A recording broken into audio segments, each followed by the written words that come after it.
So I have been playing trading card games for the last 25 years, starting with Magic the Gathering and, of course, Pokemon. These games I've probably never actually stopped collecting, and then moving up to other games like the World of Warcraft trading card game or Dragon Ball Z, and even Lorcana, and even more so newer games that are actually currently on Kickstarter like Neuroscape. Well, this one here is called Grand Archive, and this one was actually a Kickstarter game, and it recently had this really big event in Anaheim this last weekend, and a bunch of people went, and a lot of my friends went, and I ended up getting this starter deck to check out. And to give you my first impressions of Grand Archive, I've played a lot of different card games before, and I reviewed quite a few. I've even reviewed a bunch of LCGs like Android Netrunner and the likes of. And I wanted to kind of give you an idea of where this one sits with all the other TCGs that I've played. And in fact, someday I'll probably do a top 10 or 15 card games I've ever played, which will include games like Warlord and Legends of the Five Rings, and maybe even like Digimon and stuff, maybe even obscure ones, and even talk about those. I think it'll be fun, because a lot of us who play TCGs or collect TCGs have probably collected more than one in our lifetime, and maybe all went back to the original big boy Magic the Gathering. But are there any card games that will stick with you through the test of time? And a lot of these newer ones are going to ask you that question. Will you stick with us? Here's a unique new concept. Here is Grand Archive. So it's been told to me that Grand Archive is kind of a mishmash or mix-up of Flesh and Blood and Magic the Gathering. I've never played Flesh and Blood, so that will be another game I'll have to try out and learn the rules for, so that I can then give a fair and balanced perspective in terms of that. But how I would describe this based on the TCGs that I've played is it has a little bit of Hearthstone in it. It also has a little bit of, obviously, Magic the Gathering attached to it. And it also has a little bit of like One Piece attached to it based on how combat works and how you can take your kind of turn. And I'm going to go kind of in a light description of how the game works. You're going to have two decks of cards, right? You're going to have like I'm going to explain this in like a basic way for all TCG players to understand. You have two decks of cards. You have your main deck of cards where you're going to have a number of different types of cards. Attacks, allies, action cards, maybe equipment cards, and maybe like locations. They all exist, and you can kind of pick and choose. The max limit is 4, just like most card games.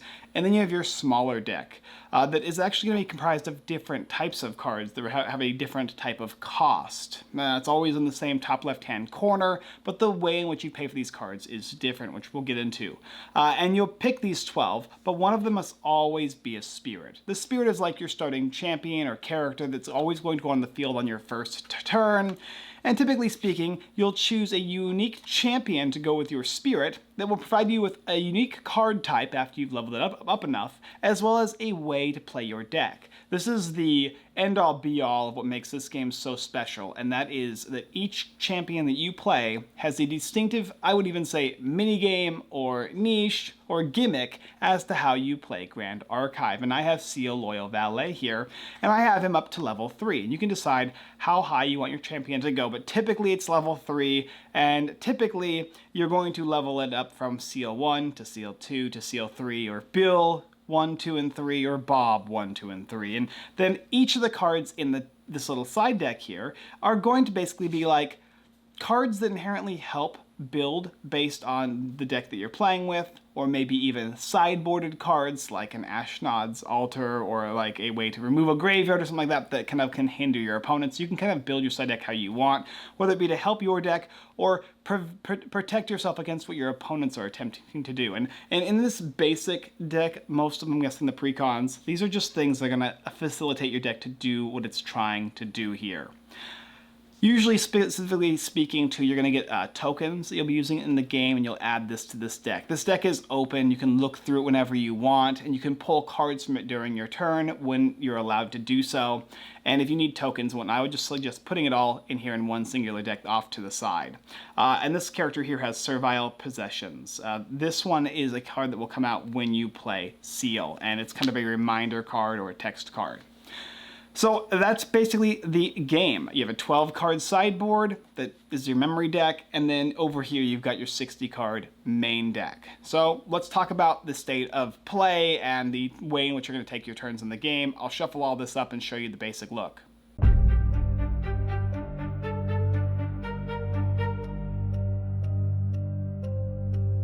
So here I have my two decks, my material deck, and I've got my main deck here, my 12 cards and my 60 cards. And what you're going to start off by doing is going through the steps of gameplay. Now, on the first and second turn, there are things that you don't do, but basically how the state of play works is you'll turn your cards over after basically them being used. Then you're going to be able to dig into this deck here, this material deck, and take a card and play it, provided that you can. And there's rules in which you can and cannot based on certain criteria that you have to meet on the game board.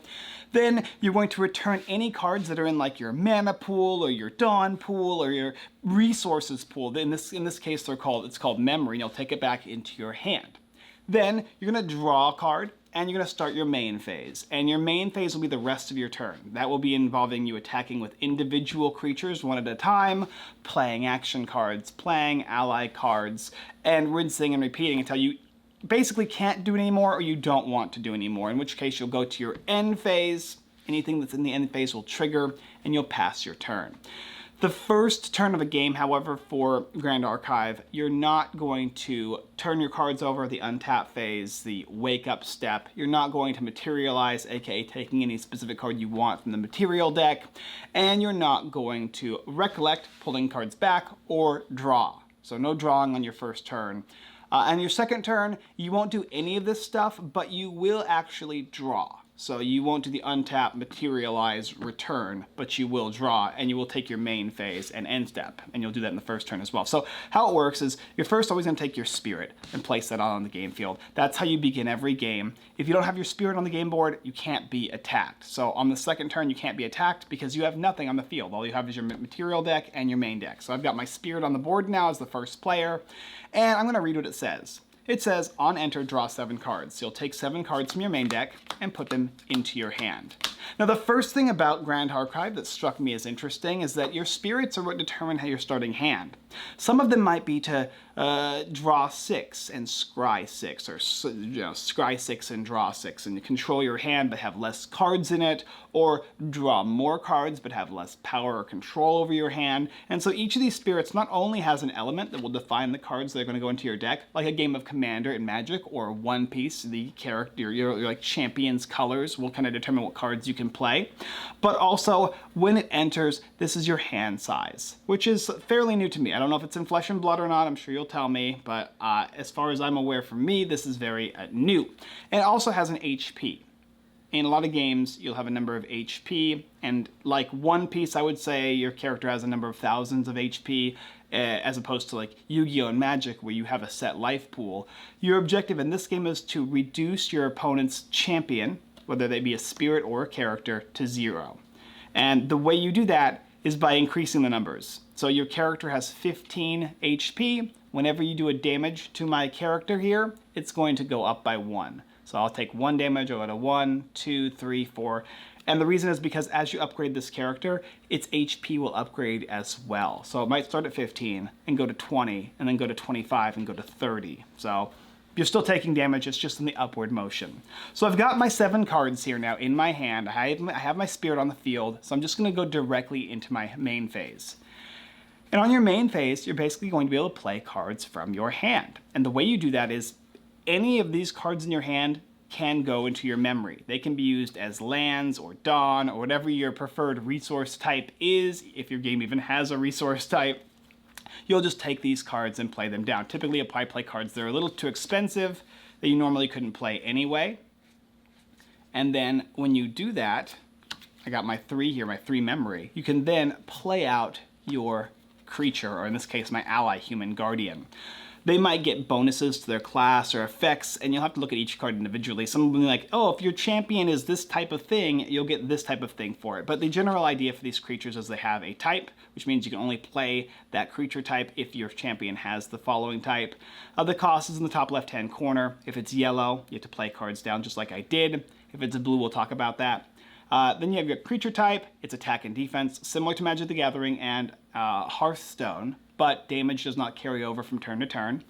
And then all the special abilities are in the middle here. So I placed my card out, I've got my 3 down. Now I can't use these again. I've played 3 for 3, so if I really wanted to, I could then play more cards down and play another card if I could. In this case, I can't, so what I do is I'm going to end my turn.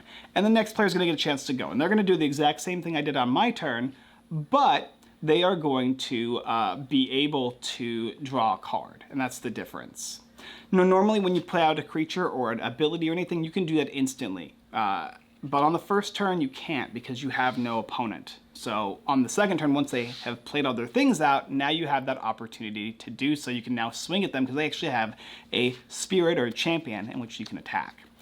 And so the next turn functions like this, okay? If you have any creatures that are turned to the side or any abilities that are turned to the side, you'll unturn them, okay? Then you're gonna materialize, you'll take any card from this deck here, and you will pay the cost. I'm gonna play Seal, Loyal Valet. I'm gonna put it over my Fire Spirit. So now I have an actual guardian or character that I'm playing with as opposed to just the spirit, which now has an effect. And it says, oh, on enter, I actually get this wonderful guardian skill. And this is called Servile Possessions. And it gives me a functionality, which I'll talk about in my review for this.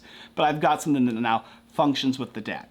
And in order to play this card, I have these 3 cards in memory still, these lands or resources. I have to randomly take one of these, or I'll ask my opponent, and they'll discard it to exile, get rid of it. It's gone forever now.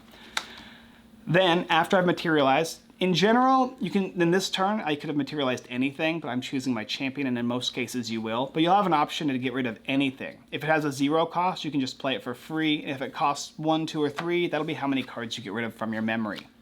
Then you're going to go ahead and recollect. You'll take all the cards, all your resources, and put them back into your hand, draw your card, and then you'll begin playing your turn. You'll look at all the cards in your hand. Okay, I see these 2 cards.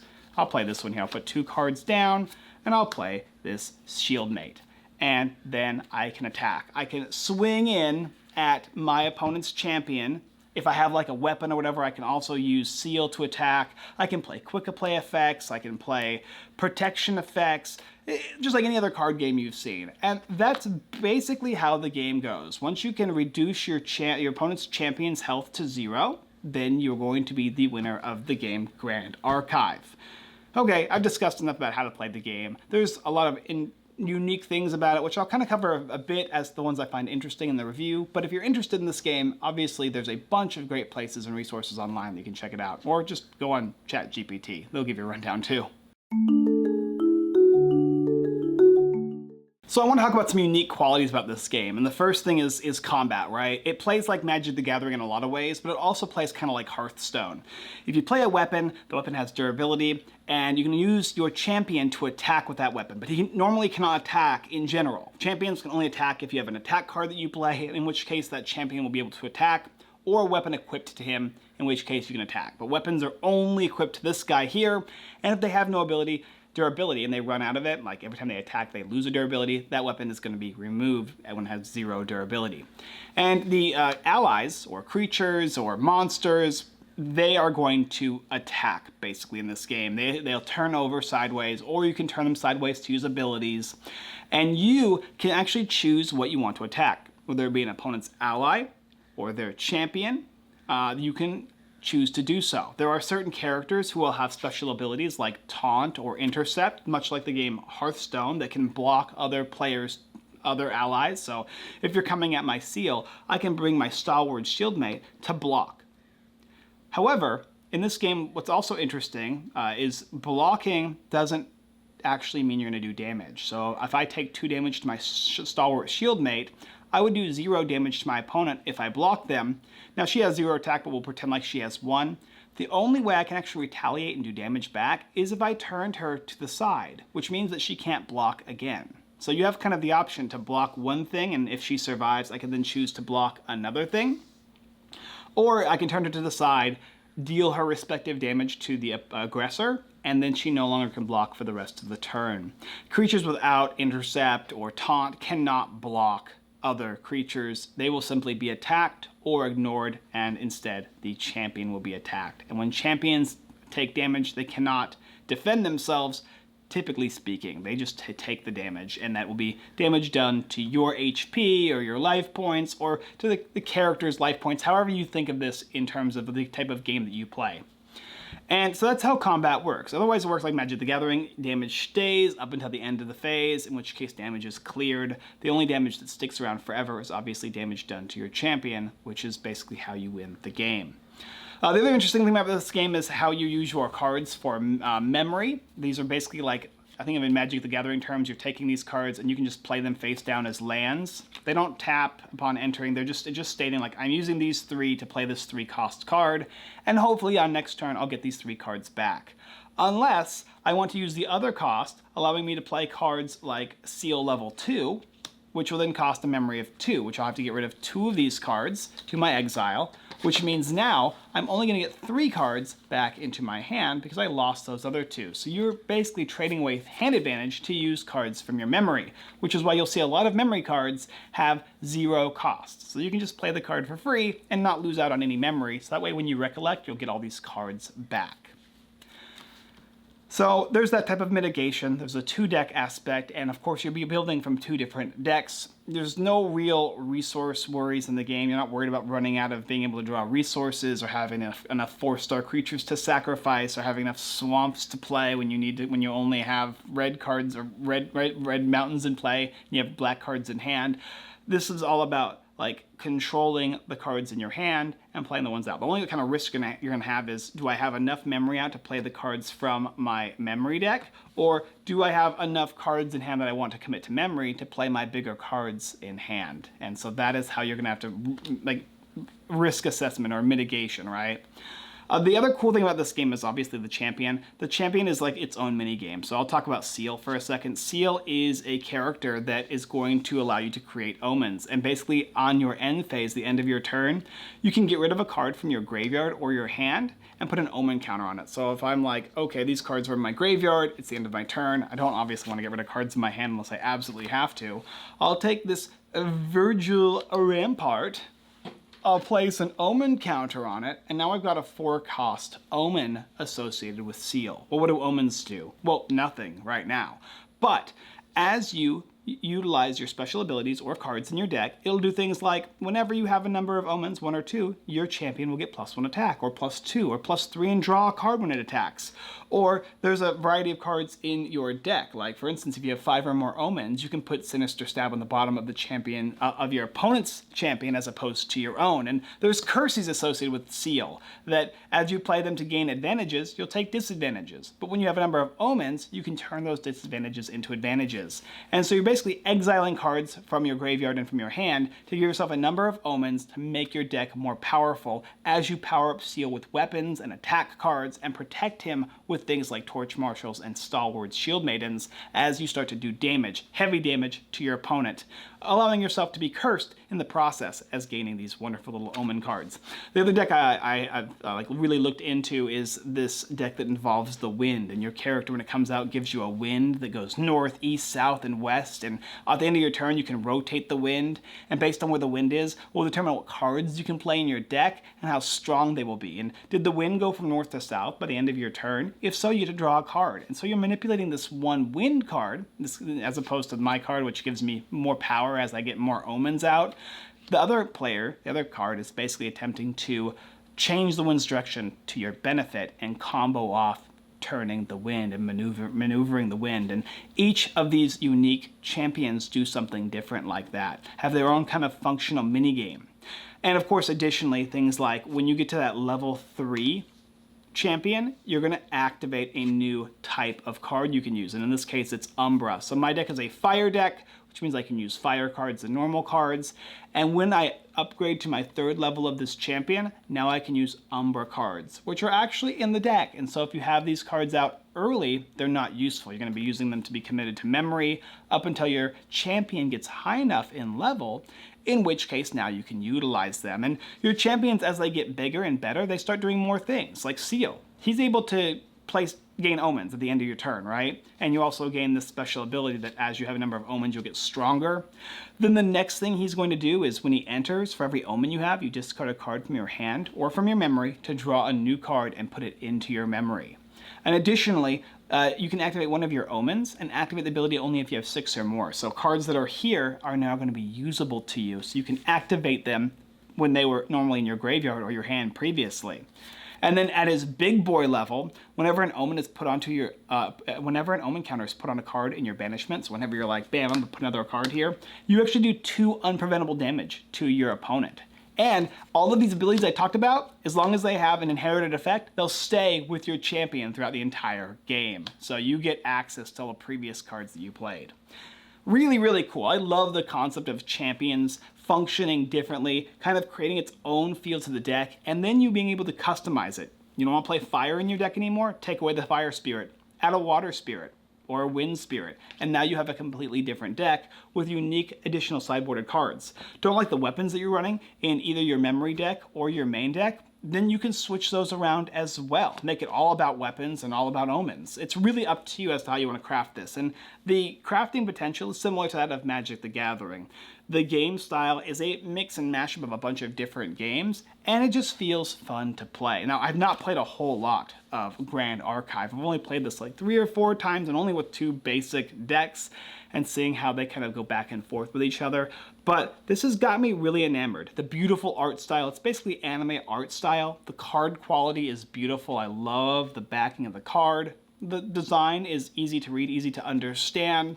And how the cards function. If you understand Magic the Gathering or Yu-Gi-Oh! Or any of these other TCGs, Grand Archive is going to be something you learn in about 10 minutes with a guide online from somebody who describes it even more than me, because there's a lot of other little intrinsics that you'll have to learn about Grand Archive. But I do enjoy this game. This is cool. I am going to look forward to kind of building decks and whatnot after learning and hearing about the unique aspects to the convention and how there's a bunch of cool little mini games I haven't seen in any other conventions of card games. That alone has got me wanting to go there and just check out what they've got going on there. And of course, the boxes, your rare cards. This is going to feel like, I guess, for the people who want to open packs and all that, what I would say is the cards that are good are mainly the ones that are just different art prints. It's not like Magic the Gathering. It's more like Pokemon, or more like One Piece, where there's just like a signature card that's worth a whole lot, but you can get that card in any type of rarity. There's no specific, or maybe there are a few. Maybe it's not as bad as One Piece, I'd say, but there are a few cards that are worth more money, but typically the ones that are worth the most are these like signed art prints that are going to be on the cards with unique different art. So anyway, you have to look into that if that's something you'd like to do. A lot of games I don't trust in buying packs, so that will be up to you if you think it's worth your wallet. But if you're just looking to grab some precons and play some Grand Archive, you're gonna have a good time. Thank you for watching another Unfiltered Gamer board game review, this time for a trading card game called Grand Archive. This was originally a Kickstarter game, which I thought was really cool, just like this one over here, my Neuroscape game. And although they play different, it's really cool to see how innovative and unique these new customized TCGs are. I've seen a lot of them in the past when I first started doing reviews, and they were lacking. A lot of them I didn't even bother to review because I didn't think it was worth your time. But these two here are a lot of fun. And if you're a big person into TCGs and you want something a little different, that plays a little different, that feels a little more customizable, each of your decks feels like what you're doing is different than everybody else, then this might be for you. It's not just trying to eliminate your opponent's HP and in a sense of like my creatures I'm using to do that, or I'm decking you out. This is like a customized mini game attached to a game. It's very interesting. If you like my videos, go ahead and hit the like, comment, and subscribe button. Tell me what you think about Grand Archive. Am I off the mark? Is this game not that good, or did I just miss out on explaining how similar it is to Flesh and Blood? You can go ahead. People did that in my previous TCG. Guess what? I haven't played Flesh and Blood yet. I'm sorry. Maybe I'll buy a deck and play Flesh and Blood. But hopefully I described this well enough for you. All right, I am done. It's hot outside, it's summer, and I'm in the desert. So I'll talk to you next time.